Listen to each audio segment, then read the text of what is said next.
Bueno, buenos días y bienvenidos a Chat Mate. Le damos una bienvenida y nos acompaña Pablo Telechea, periodista independiente nominado al Emmy. Tiene más de 19 años de trayectoria en radio y experiencia en análisis social. En el año 2019 fue reconocido como periodista hispano del año por la Utah State University. Recientemente, en el año 2025, recibió un reconocimiento nacional de Telly Awards por su documental Jornalero, una mirada al frente. Actualmente conduce su programa periodístico de radio en PBS Utah Bilingual Radio. Pablo es corresponsal para los medios de Uruguay y la cadena de noticias del sur de México. Actualmente conduce el podcast Salud al Día también, que es un podcast oficial del gobierno de Utah que aborda en español los asuntos de salud pública, cuidados preventivos y otros temas relacionados a salud y la comunidad hispanohablante. Queremos agregar, por supuesto, esta introducción, que Pablo es uruguayo. Uruguayo, nada más y nada menos. Bienvenido. Eso es lo más importante. Bienvenido, Pablo. Gracias por aceptar la invitación. Un placer, gracias por la invitación. Gracias por tenerme aquí y los felicito por crear contenido, este podcast. Me gusta el Chat Mate, me encanta el nombre.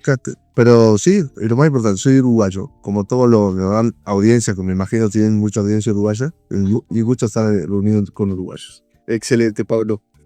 Bueno, la idea es comenzar un poco para conocerte. ¿Cómo comenzó tu carrera con el periodismo y lo que estás haciendo? Bueno, hace 20 años comencé aquí en el estado de Utah, lo que antes era los tipos podcast, pero eran tuning, ¿ok? Que colgabas en internet, colgabas podcast, y con mi esposa comenzamos. No comencé solo, comenzamos con mi esposa a hablar de la vida de un inmigrante, la vida de matrimonio fuera de tu tierra, y empezamos a ver que teníamos respuesta y comentarios de España, de esto, lo otro. No existía mucho, ni siquiera existía Italam ni nada de eso. Era por iTunes, era la plataforma. Y ahí colgábamos episodios de 15, 20 minutos cada 2 semanas. Y me di cuenta que había público que quería consumir esa información. Inmigrantes de Estados Unidos o inmigrantes alrededor del mundo, desparramados, y muchos eran uruguayos, hispanos. Y empezaba a analizar cómo eran las radios aquí en el estado de Utah. Y a diferencia cómo es nuestra cultura radial en Uruguay, aquí las radios eran musicales, nada más. La radio en español aquí no hay una radio, como le dicen en inglés, talk shows, programas de radio de análisis periodístico. Aquí es pura música y bueno, yo sí entiendo, oferta y demanda, ¿no? Está bien. Y descubrí que había una radio pequeña en el dial de AM que hacía algo diferente. Tenía una intención de traer conversaciones, ¿no? Entonces yo que tenemos la cultura de Uruguay de escuchar radio hasta las 3 de la madrugada, con programas fantásticos a las 4 de la madrugada. En Uruguay hay programas que uno diga, esto es para prime time, ¿no? Tenía esa raíz, me comuniqué con la radio, ¿no? Y como todo uruguayo, así, y a golpear puerta, fui y le dije, mira, ¿sabes qué? El dueño es colombiano, la radio ya no está más, pero él era colombiano, y le dije, ¿te gustaría traer este tipo de contenido? De hablar de sociedad, de hablar de política, de familia.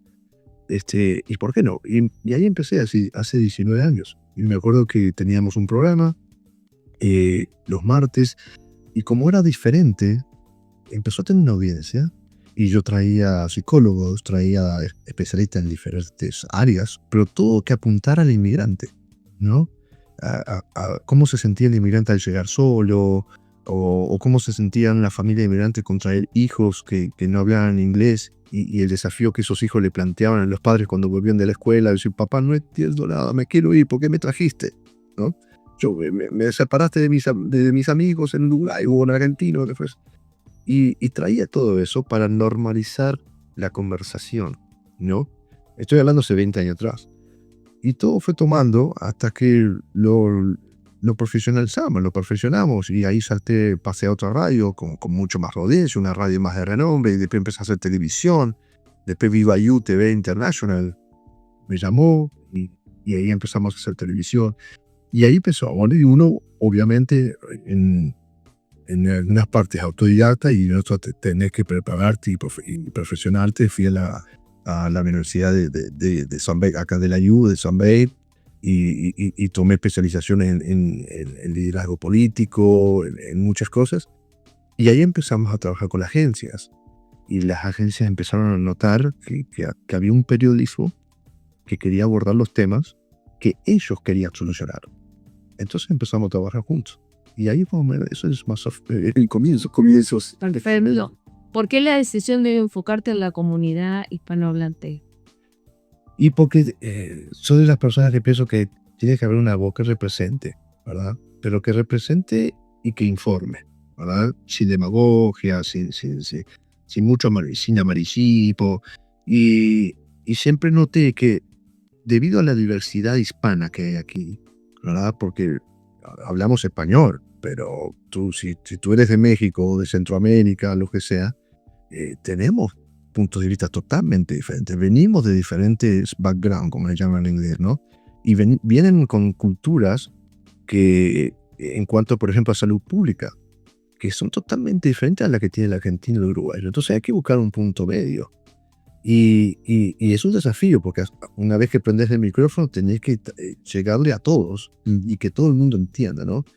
Y la razón que decidí a abordar el tema comunitario es porque, debido a que de 7 radios que había, 6 eran solo música, acá tiene que haber un contenido que provoque pensamiento crítico, que ayudemos a la comunidad a que siga consumiendo radio y periodismo, y que no se olvide de que seguís siendo parte de la sociedad, de que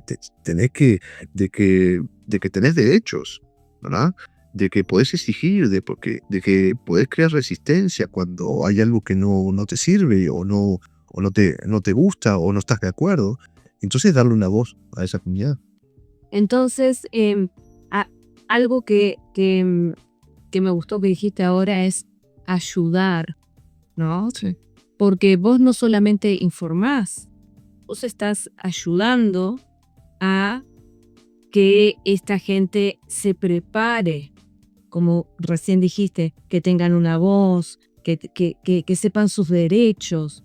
O sea, vos no estás abocado solamente a informar, sino a ayudar. Reconozco que es Sí. Reconozco que es un periodismo que provoca, que busca tener un pensamiento crítico, que es algo que generalmente, como inmigrante, a veces cuando llegamos dejamos de lado eso, y los primeros 5 años nos concentramos solamente en trabajar, y se nos pasa por enfrente de los ojos muchas cosas que, como estamos concentrados en trabajar como inmigrante, no le damos importancia, pero que a la larga nos va a afectar. Y si no tomamos carta del asunto, nos perjudica.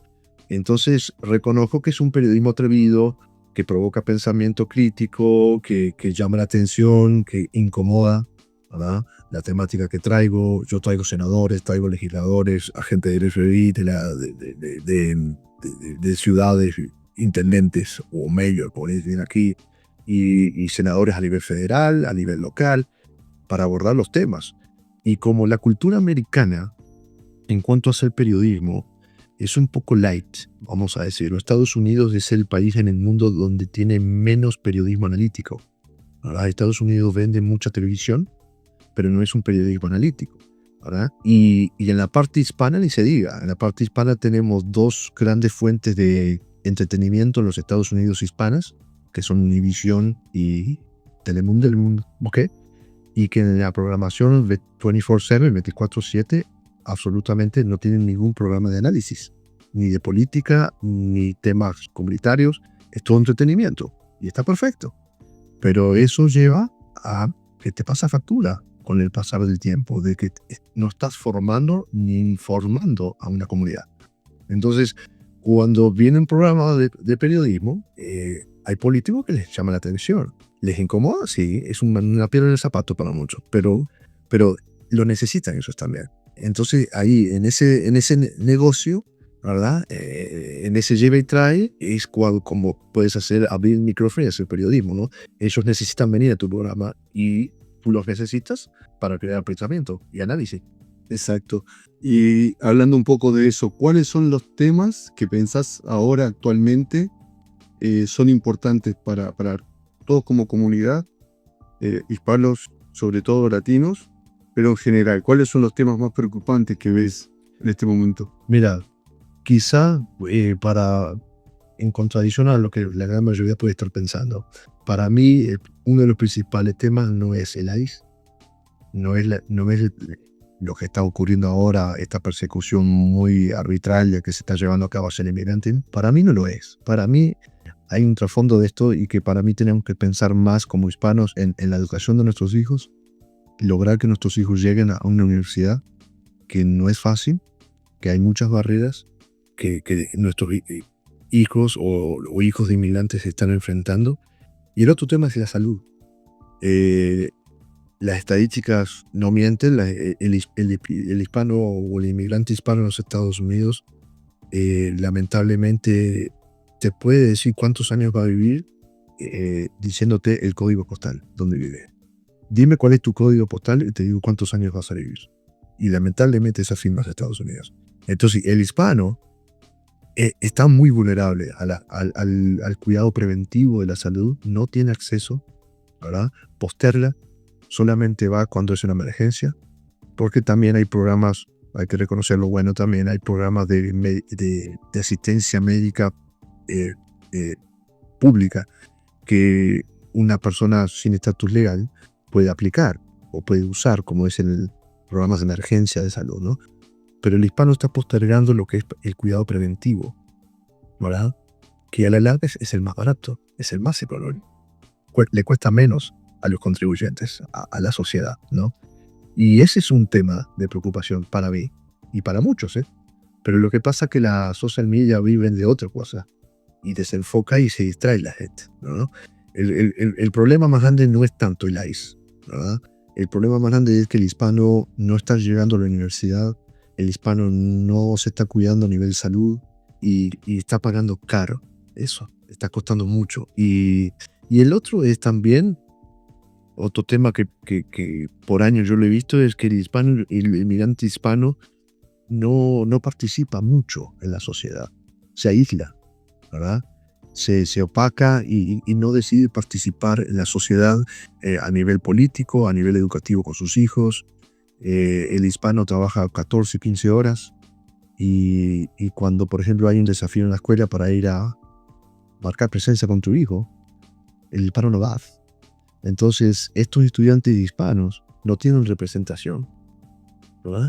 Y lo que me preocupa en mí es que cuando aparece un hispano con buenas intenciones, que es muy probable, aparece un hispano que en la política, por ejemplo, ese hispano se convierte en el caballo de Troya para toda la comunidad, ¿no? Lo representa. Y no debería ser así. Un político no debería hacer el trabajo de la sociedad, ¿verdad? Pero lamentablemente es un mal necesario. Y por ejemplo, otra cosa. Muchas veces nosotros los uruguayos, chilenos, argentinos, somos minoría de la minoría en los Estados Unidos. Bien, ¿cuál es la minoría más grande en los Estados Unidos? Inmigrante, la mexicana. Y muchas veces el uruguayo, el argentino, tenemos que ir por debajo de la solapa de esta comunidad mexicana para que se nos cuente y decir, estamos acá, estamos aquí, hey guys, porque si no, no se cuenta.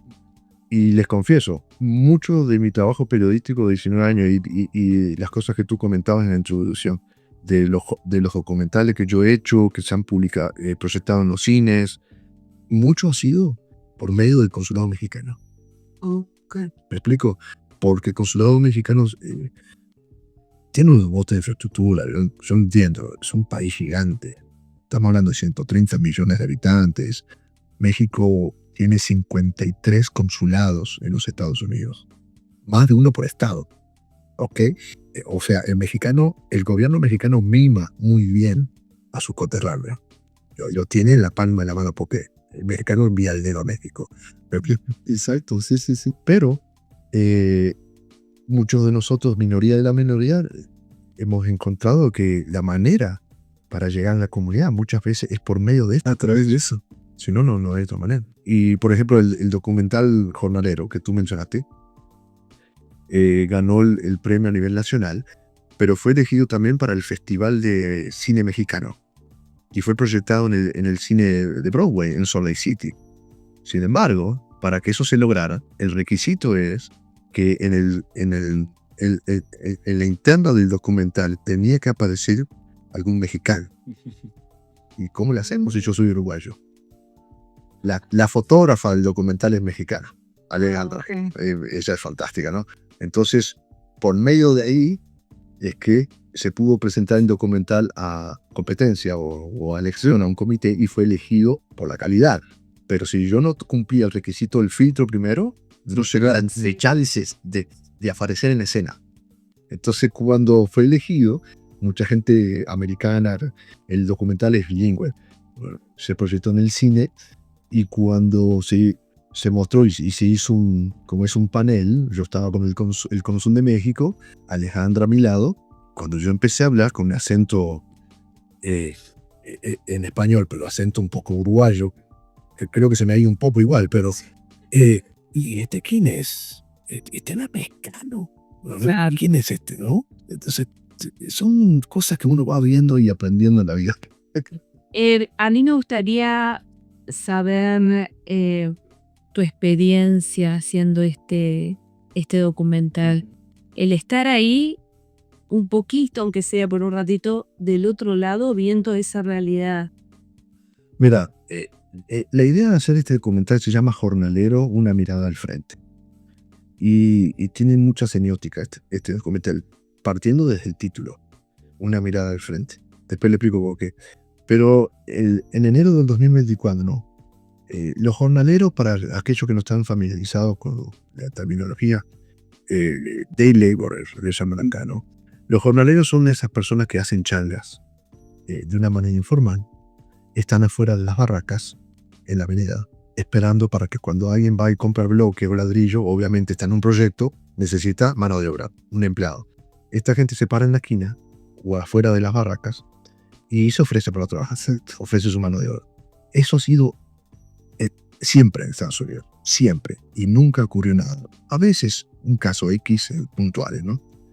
Pero empezó una onda en Los Ángeles, allá por los 90, de que un sector social que encontró un gap, que encontró un huequito, que se dio cuenta que podía sacar ventaja de esta gente trabajadora. Porque como están de una manera informal, muchos de ellos son personas sin estatus legal, entonces son vulnerables.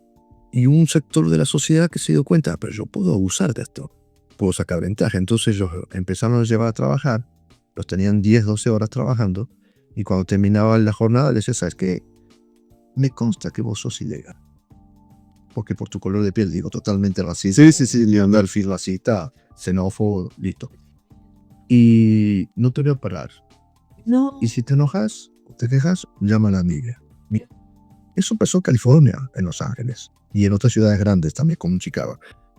Pero estos muchachos se unieron y formaron un sindicato, ¿ok? Y se empezaron a educar. Y decir, bueno, mire, nosotros tenemos derechos. El hecho de estar pidiendo un trabajo en la esquina no es ilegal, está bajo la Constitución, amparado por la Constitución, y si no tienes papeles, igual lo puedes hacer. Solamente es una infracción, tal vez se puede considerar, por no tener un permiso legal de trabajo, estaba haciendo una changa o un trabajo informal, pero no es un crimen. ¿Okay? Claro. Entonces eso cambió, eso mejoró. Pero Utah nunca había tenido jornaleros. Es un estado muy pequeño.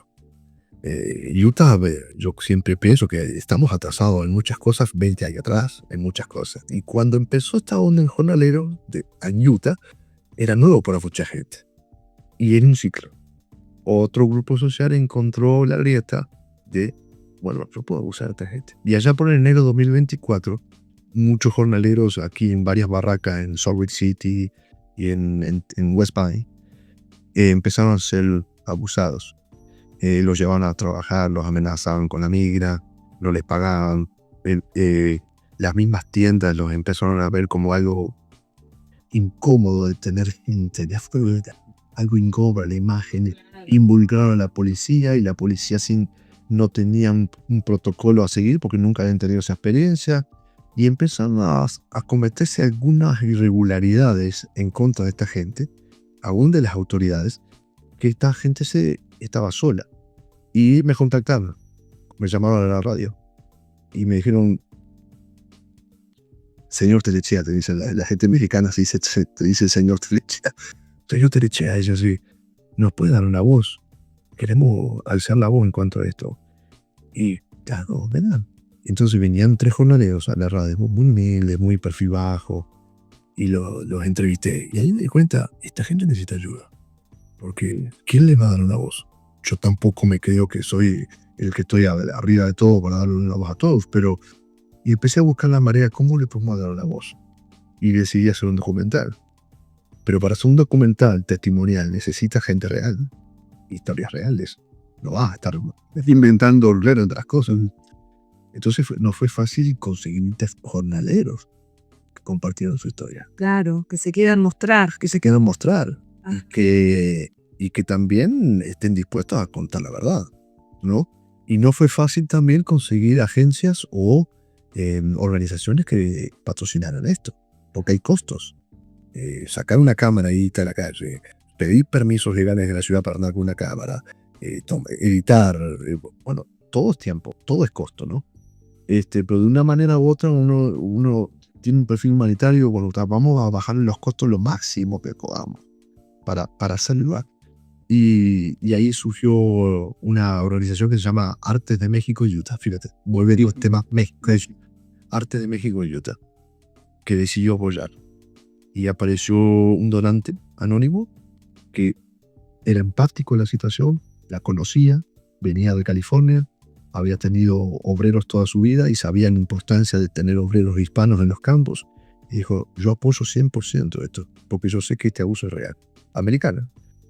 Y ahí empezó a crearse el documental, salir a filmar, contar los testimonios, involucrar a las autoridades, recoger testimonio de abogados constitucionalistas para darle un marco legal a la discusión del documental, porque no solamente esta historia, tenés que poner la otra campana también, echar todos. Y bueno, entonces yo, como yo era mi segundo documental, ya había hecho otro documental en California, de un incendio gigantesco que hubo, mi preocupación era qué perfil le doy, porque no puedo caer en el amarillismo, en el sensacionalismo, pobrecito, es injusto, claro, pero tengo que hacerlo de una manera objetiva, ¿no? Entonces encontramos de que teníamos que enfocarnos en el crimen que se comete hacia ellos y no tanto criticar si ser jornalero es eficaz o no, si te sirve o no. Por ejemplo, yo no podría estar 6 horas. Claro, no, bueno, el problema arranca desde quien los contrata. Si Exactamente. están ahí es porque hay gente que está contratada. Exactamente, entonces... No están de casualidad. Ahí está. Y entonces con abogado constitucionalista, con abogado pudimos exponer en el documental el crimen que se comete hacia una persona indocumentada y que se normaliza. Se normaliza. Porque estaba normalizado y bueno, si es ilegal, puedo abusar de él. Eso es básicamente lo que piensa la gente, ¿no? Y lo comparamos a que si una persona lo hace, abusa a esta persona y no se comprueba que hay una conducta repetitiva de que es un plan que lo hace, lo único que le puede decir un juez: bueno, vete y no lo hagas más, como la Biblia, ¿no? Pero el castigo es simplemente o que no lo hagas más. Pero el impacto que puede sufrir este trabajador es deportación, porque se va a ver involucrado en un conflicto con la corte, y la corte lo va a ver: bueno, ¿y qué hacemos contigo? Ah, pues te lo voy a mandar a tu casa. Entonces lo deportan, y eso es terrible para este inmigrante. Entonces lo que estábamos viendo era que el crimen se estaba normalizando, y a menos que se comprobara que era un hábito de este abusador, no había mayor consecuencia para esta persona. Entonces decidimos hacerlo y fue fantástico porque ganó el premio, abrió la mente a la gente. Yo he tenido la oportunidad de ir a mostrar en universidades y cuando termina de ver de gente que viene llorando y te abraza y te dice, estoy estudiando en la universidad o soy profesora en la universidad, soy hispana, pero mi papá fue Juan Valero. Wow. Gracias por hablar de esto. Gracias por darle una voz a mi papá. Entonces, y todo lleva una cosa lleva a la otra, ¿no? Pero eso más o menos fue la intención del documental. Ahora es importantísimo esto que decís de darle objetividad a lo que uno hace, ¿no? En cualquier profesión, en cualquier ámbito. Ahora, ¿cómo manejás el tema de la presión? Porque de todas formas vos estás mostrando una realidad que no es lo que de alguna manera favorece a las mayorías acá. Sí. Entonces, ¿cómo manejás esa parte? Porque me imagino que hay también críticas y gente que dice, esto no está tan bueno que lo muestres. Bueno, Esta parte nuestra. primero, uno está en los medios hace muchos años. Uno está acostumbrado a ese pan, vamos a ser sinceros. Y soy ser humano, no me gusta. Pero he aprendido a tener resistencia y resiliencia con eso. Pero sí, el documental justo salió a tiempo, justo cuando lo estrenamos un mes antes de la asunción de mando del segundo término de esta administración. Y fue de momento que me crucé. Y muchos me preguntaban, ¿cómo hiciste para estrenar el documental? No, pero ¿cómo hiciste a tiempo para estrenar el documental justo cuando empezó todo toda la locura de mes, como dicen los americanos? ¿Cómo hiciste? Bueno, las cosas se dieron y decidimos hacerlo, ¿verdad? Pero recuerdo que cuando yo lo mostré allá por febrero, lo proyecté en otra universidad, muchos hispanos cancelaron la ida a ver el documental. Eran más americanos que hispanos, porque tenían miedo de salir a andar en su auto, ¿no? Y esa es una repercusión de censura, ¿verdad?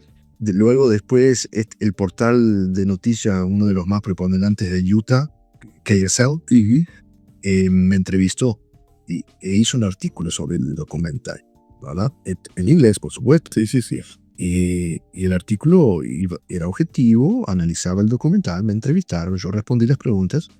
El artículo estaba muy bien, y conozco al periodista Tim, es muy profesional, tiene muchos años haciendo esto, pero los comentarios públicos, que hoy por hoy, en un portal, bajo un seudónimo, Es muy fácil. se puede esconder, ¿no? Y oh, wow, decía yo.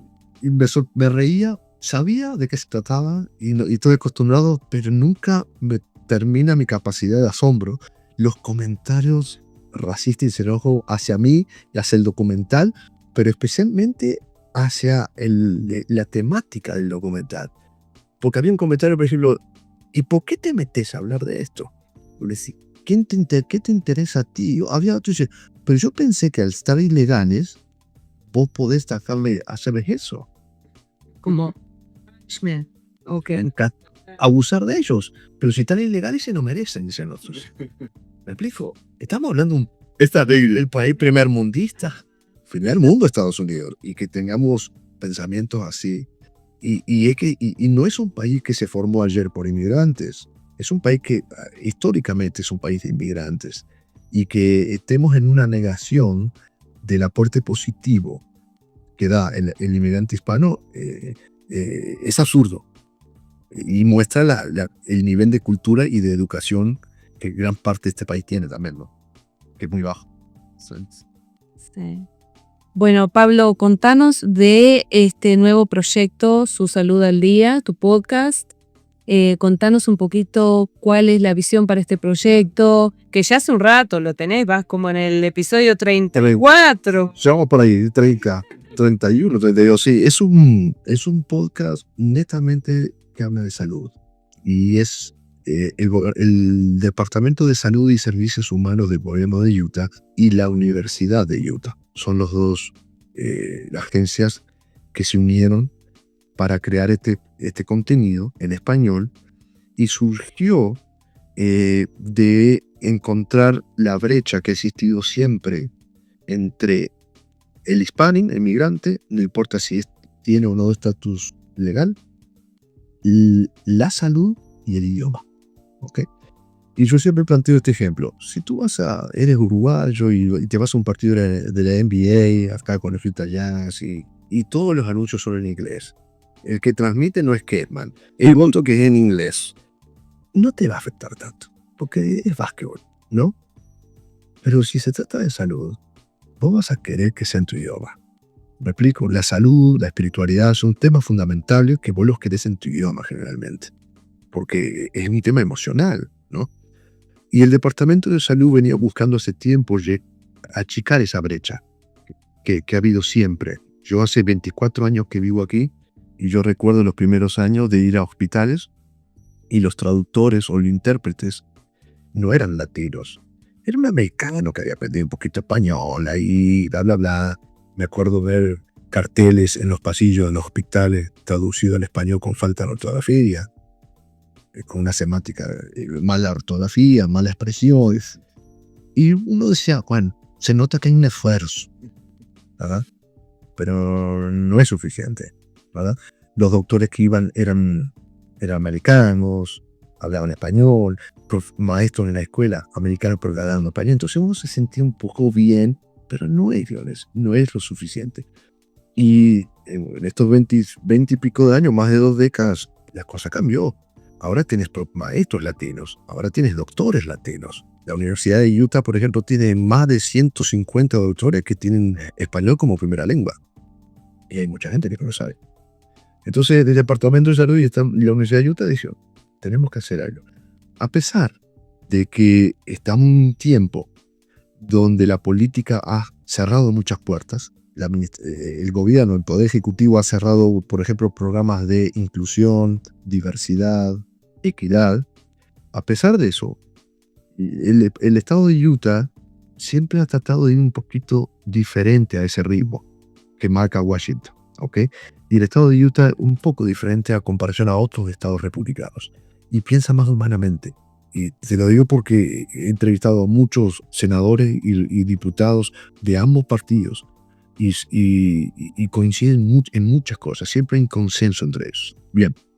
Entonces, a pesar de eso, el gobierno decidió hacer algo por los hispanos, ¿verdad?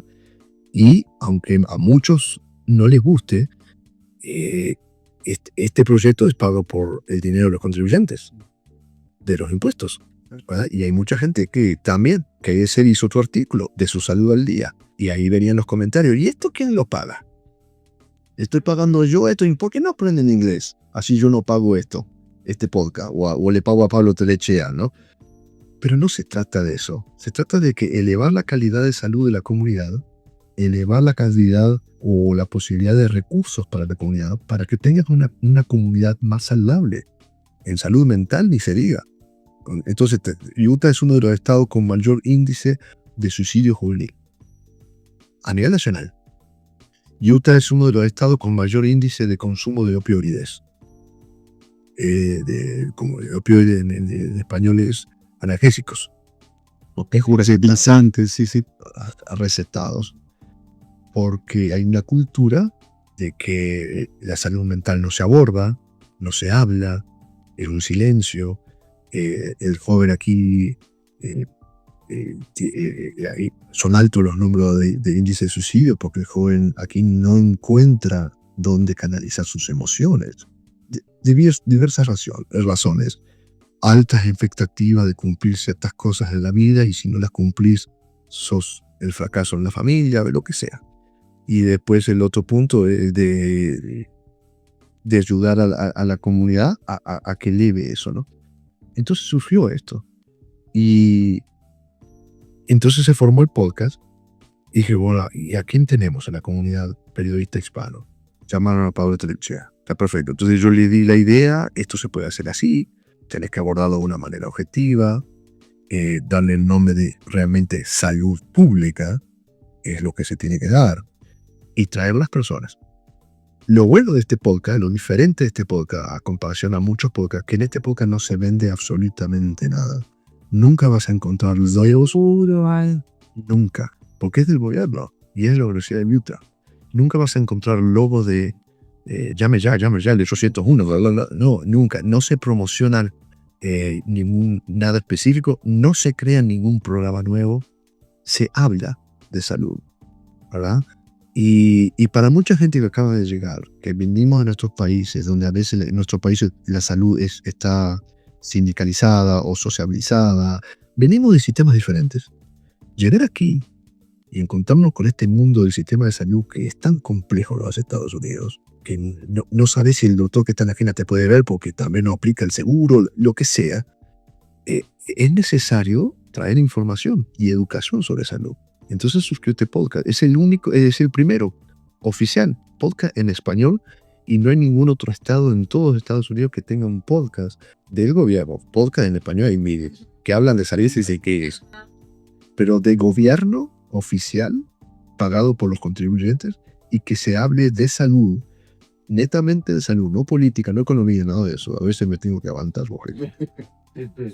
Y es el único. Y está llamando mucho la atención, obviamente. Es un tema que vos digas que llama la atención como Bad Bunny cantando en el halftime. No, porque es un tema de salud que mucha gente todavía está media. Sí, pero es un tema necesario. Más Es necesario.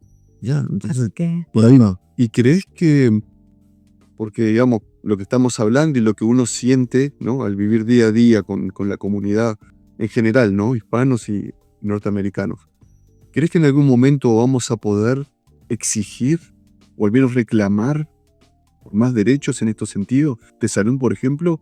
¿O vamos a acostumbrarnos a que, bueno, qué bueno que implementaron esto, pero hasta ahí, Ya, no puedo decir nada?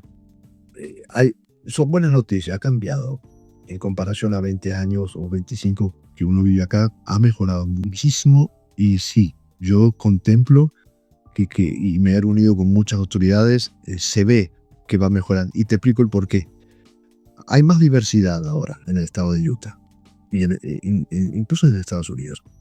Pero hay más mezcla ahora en familias. Muchos americanos se han casado con latinos. Y más allá de la mezcla normal de sangre y de culturas, hay mucha gente americana que se ha dado cuenta el efecto que causa cuando tienes encajonado a un sector social y no lo dejas progresar, y no le das los recursos y no le haces valer sus derechos. Y muchos americanos han salido a protestar. Y de una manera pacífica, por supuesto. O protestar o se están expresando. Yo, por ejemplo, nunca había visto en los años que vivo aquí marchas pacíficas de niños de junior high. Saliendo a niños americanos. Saliendo diciendo no más racismo, no más discriminación.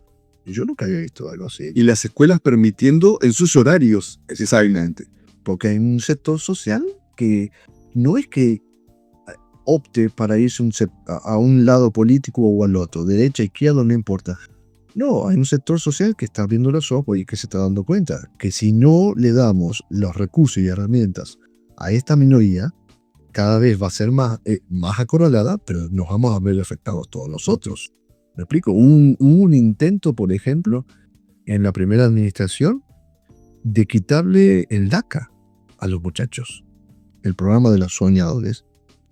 ¿Y le vas a quitar el DACA a un chico que ya está graduado de doctor y te está curando en un hospital en este momento? ¿O le vas a quitar el DACA a uno que ya es maestro y que le está enseñando la escuela hoy a niños? ¿Qué impacto vas a causar en esos niños? Que le digas, ¿sabes qué? Tu maestro mañana lo van a deportar, ¿eh? O sea, hay gente que lamentablemente sigue pensando de una manera, ¿qué? Pero tenés un gran sector que le está dando una cara importante a Estados Unidos en cambio, y que se está reaccionando, ¿verdad? Yo no tomo ningún papel político, pero lo que sí digo es, la gente tiene que expresarse, y pensamiento crítico. Por años, Estados Unidos no lo ha tenido. Estados Unidos se ha jactado de que es la democracia ejemplar del mundo, pero por años no ha tenido un pensamiento crítico de lo que ocurre internamente, ¿verdad? Entonces se le gasta la relación. Ok. Bueno, Pablo, para terminar, tengo un pequeño regalito, un alfajorcito de la Sierra de Minas. Olores y sabores. Ay, y eso soy Minas, ¿sabes?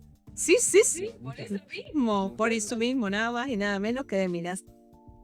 Esto es un tema, mira, fíjate, ¿viste la caja de Pandora?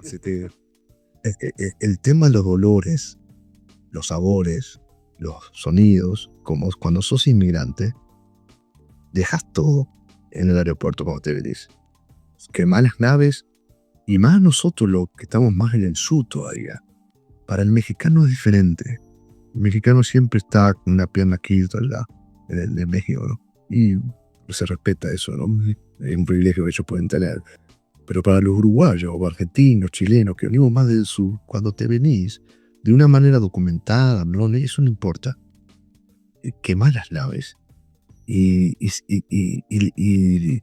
cerrás un capítulo y que venís acá, y si querés progresar, tenés que, en cierta manera, a veces no se malentienda esto, en cierta manera, si querés progresar, tenés que dejar morir parte de lo que somos, de lo que sos allá en Uruguay, en Argentina. Tenés que dejar morir algo de eso, porque tenés que adoptar y mamar algo nuevo que lo necesitas para integrarte aquí y para progresar, porque para eso venís, ¿no?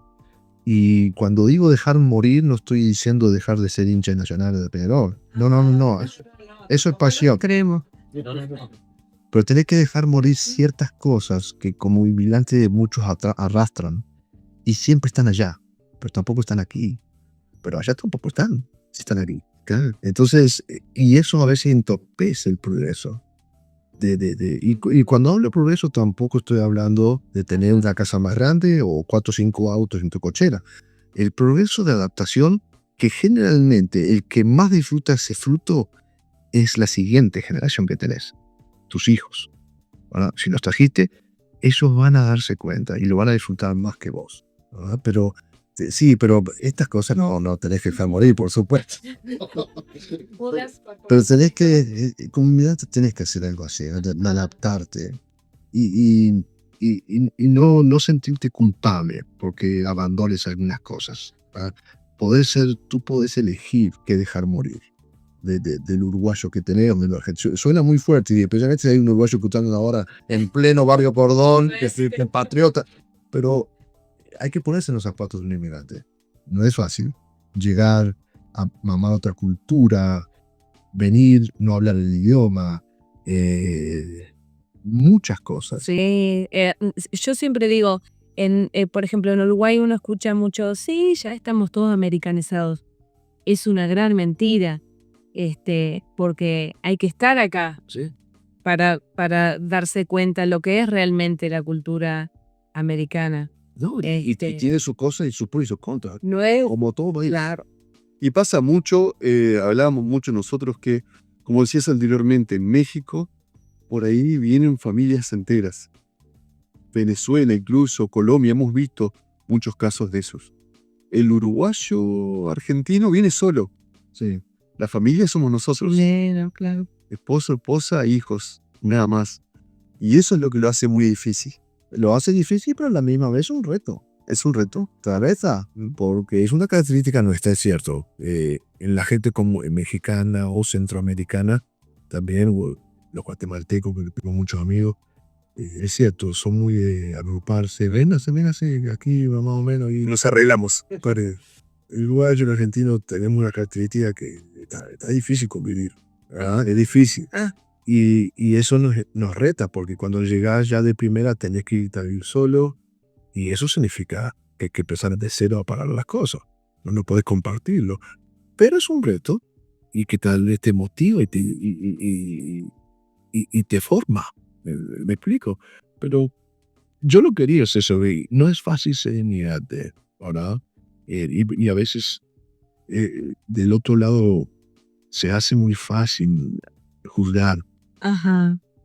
También. No es fácil, ¿verdad? Y creo que todos lo hemos vivido eso, pero yo disfruto mucho. Yo en muchas cosas me siento uruguayo al 100%. Hay cosas que he adoptado, ¿verdad? De hacerlo más americanizado, porque conviví con gente, reuniones, por ejemplo, Ajá. ¿verdad? Manejar como políticas o puntos de vista. Tenés que adaptarte, porque si no, no sobrevivís. Y especialmente si estás en los medios o andás en reuniones con el gobierno, no es todo Uruguay nomás. Hay muchas cosas que que tenés que entender que en otros lugares se hacen mejor. Y es la realidad. Sí, partiendo de la organización. Bueno, Pablo, realmente un placer tenerte, conocerte personalmente, pero todo lo que podés aportar a nosotros personalmente y a toda la comunidad que vive aquí en Utah, en Estados Unidos, o que también está en cualquier parte del mundo, como un buen extranjero. Así que muchísimas gracias por todo lo que nos has enseñado, por marcar el camino también. Bueno, no sé si lo he logrado eso, pero estás ahí. Uno hace lo que siente que tiene que hacer, ¿no? Convicción propia. Y le voy a explicar, ¿sabes por qué una mirada al frente, el documental? Ajá. Y acá tengo que tener cuidado porque mucha gente puede verlo. Yo nací en Minas, yo fui en Minas, pero en el 97 yo ya me fui de Minas, ¿ok? Pero yo nací en plena dictadura militar, creo igual que ustedes. La verdad, yo nací en los 70.